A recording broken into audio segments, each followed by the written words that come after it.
Mesdames et messieurs les élus, monsieur le maire de La Rochelle, mesdames et messieurs, chères collégiennes, chers collégiens, nous sommes rassemblés ce soir autour du monument aux morts de La Rochelle, comme ailleurs sur l'ensemble du territoire français, pour nous rappeler collectivement celles et ceux qui périrent pour la France dans la Grande Guerre.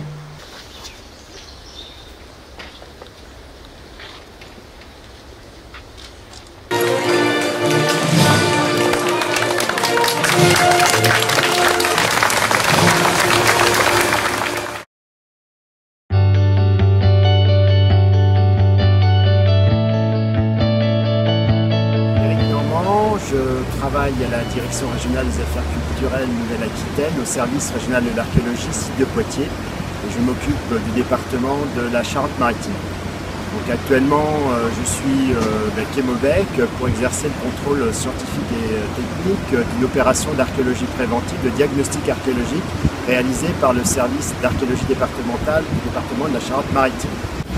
Donc les sondages se font au fur et à mesure sur les différents quais depuis le 5 novembre afin de repérer les vestiges archéologiques enfouis, essayer de les localiser, donc d'en évaluer leur importance scientifique, leur état de conservation, mais également la profondeur, l'enfouissement de ces derniers.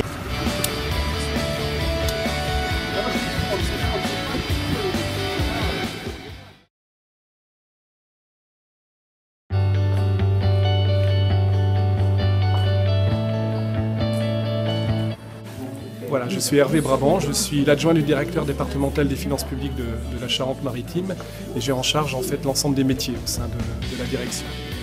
Voilà, la réforme du prélèvement à la source de l'impôt sur le revenu est une réforme d'envergure qui concerne le paiement de l'impôt sur le revenu.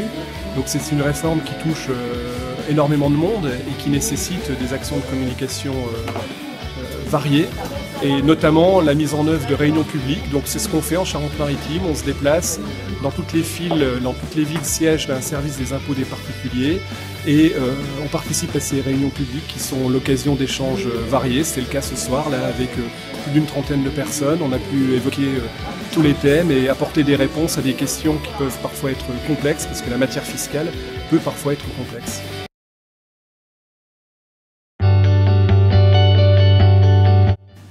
La délégation interministérielle à la lutte contre le racisme, l'antisémitisme et la haine anti-LGBT, DILCRA, a lancé cette année un appel à projets locaux uniques pour renforcer la visibilité et la cohérence de ses soutiens en fusionnant le calendrier des deux dispositifs, lutte contre le racisme et l'antisémitisme et lutte contre la haine et les discriminations anti-LGBT. Ce nouvel appel à projets est doté de 2 enveloppes de 1,8 million d'euros et de 500 000 euros pour l'année 2019. 17 demandes ont été reçues cette année, dont 12 relevant du dispositif de lutte contre le racisme et l'antisémitisme et 5 relatifs à la lutte contre la haine et les discriminations anti-LGBT.